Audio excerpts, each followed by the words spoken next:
زندگی میں اگر کامیابی حاصل کرنا چاہتے ہو تو اپنے خیالات کو حالات کے تابع نہ ہونے دو۔ یہ مشکل ضرور ہے لیکن ناممکن نہیں۔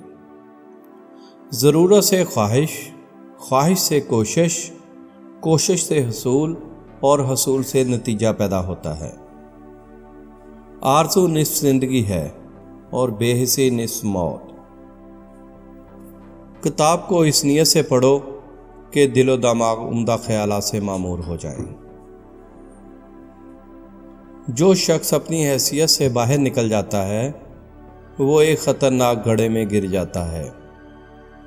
کامیابی کی پہلی سیڑھی کوشش ہے، کوشش سے غلطی، غلطی سے سبق اور سبق سے تجربہ اور تجربے سے کامیابی ملتی ہے۔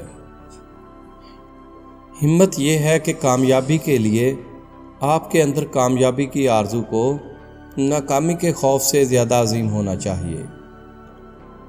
وقت نظر نہیں آتا لیکن سکھا کر اور دکھا کر بہت کچھ جاتا ہے۔